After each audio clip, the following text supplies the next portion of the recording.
Hi, it's Therese from Lostinpaper, and I'm so excited to be here as part of the release for Reverse Confetti. I have a technique to share with you today using this really cute gnome. She's from this Holiday Gnomes stamp set, and I have the coordinating dies, so that makes life really easy, especially when it comes to Christmas stamps. So I want to do some no-line Prismacolor pencil colouring today, and I've got a very light ink here. It's called Peach, and I'm going to stamp it out, but I'm actually going to stamp it a second time. So this is second generation stamping, because I want these lines to be hidden, so they need to be as light as possible. But by stamping it the first time beside where I'm going to colour, it kind of gives me the picture because I have trouble seeing this. My eyesight is not the best, so by having it right there beside me, you can also put the package beside you or stamp it in another colour. It doesn't really matter, but having the image right beside you does make it very easy, especially when you get to the intricate parts of the colouring.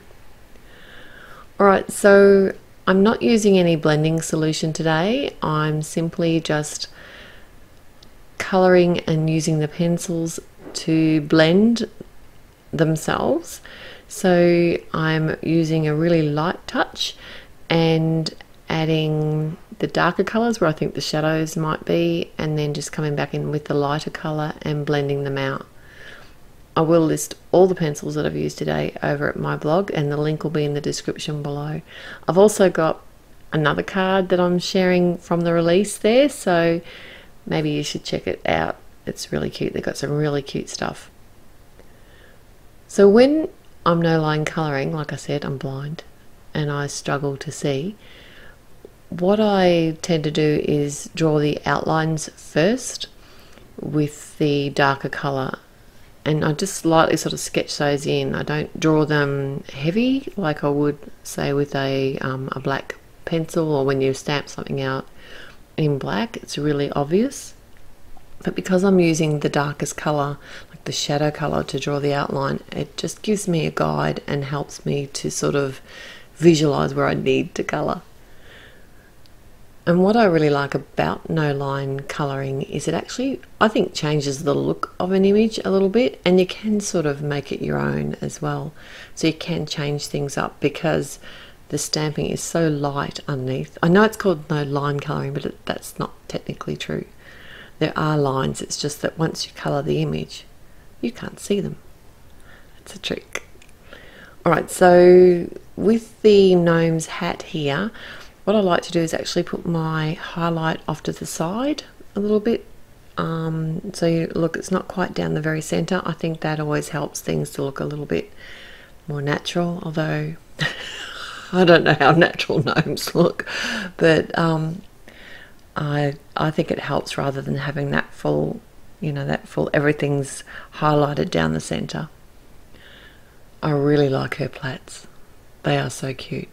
And I did struggle a little bit with these because of my eyesight. So I had to lean over the image a little bit, so you did lose a little bit of the colouring here. And I used 3 different colour browns on her plaits alone, and basically just drew the outline, and that sort of ended up colouring in the plait itself. So I did do like a base colour initially just to work out where I wanted my colours to be, and I find that's really helpful, although it looks awful and you think it's not going to ever look any good. So if you get to that point in your image where you think, oh, this looks horrible, it's just never going to work, just persevere and keep adding some layers. And if you're using your pencil soft enough, you can add heaps of layers without any problems at all. This is kind of a red, but it's a pinky red, so I thought it worked really well. And then, like I said, I'm adding more layers here, and this is where I'm starting to add my shadows a little bit. But the thing that I think really brings it to life is when you start adding real shadows. So what I've done is got a nice dark grey pencil and added a shadow, and that way, because it's a grey, it's not just the green or not just the pink or the hair, I can actually use it over the whole image. It does save a lot of time too.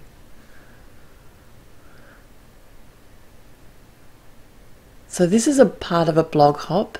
I'll have the links to all the other blogs involved along the way, and there's heaps of inspiration. So head through the description below. Just need to click on the show more section and you'll be able to get to my blog, which will take you to the other blogs or to Reverse Confetti, where these where you can buy these products. See, I told you the grey looks great. The other thing I did want to mention is about the word subscription in YouTube.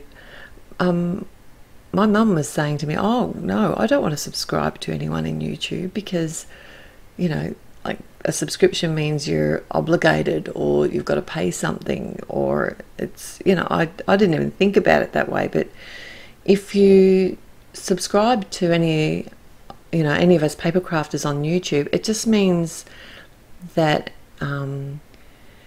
you are a follower of ours. It doesn't cost you anything. It just means that you'll get a link. If you go to your subscribers list, you'll see that when we've put videos up. The other thing you can do is click on the bell icon, and that means you'll get notified when there's a new post up. Oh, here I'm onto the good bit now. So I've got some pool cardstock, and I'm white heat embossing this sentiment. Now this set is awesome. It was released last year. It's not part of this new release, but it has the funnest sentiments for Christmas. Now I was going to use the naughty or nice sentiment, but in the end I changed my mind and used the fat pants one, which I thought worked really well with this gnome. How cool is that? So I kept the card really clean and simple other than my colouring. I wanted the colouring to be the focus today. And I do like the look of the white heat embossing on coloured cardstock. So I just actually attached this panel directly to my card front. And then I thought I'd pop my little gnome up on our action wobble. But I don't know where I got this particular action wobbles from, but they don't want to stick. And I don't know if it's just because it's to the texture on the cardstock, or it's been out in the sun, or I don't know, maybe I took this one on holidays with me, I can't remember. But I won't make you sit through this, but this took me ages to get this darn thing to stick. In the end I came in with some matte medium. And then it wasn't going to go anywhere. But of course I had to set it aside to dry then before I could wobble it. I did decide to add a little self-made embelly. This is a heart using some of the Nouveau pink, carnation pink drops. And then my action wobble card's finished. Thanks for joining me today. Don't forget to head to my blog. Till next time, happy paper crafting. Bye.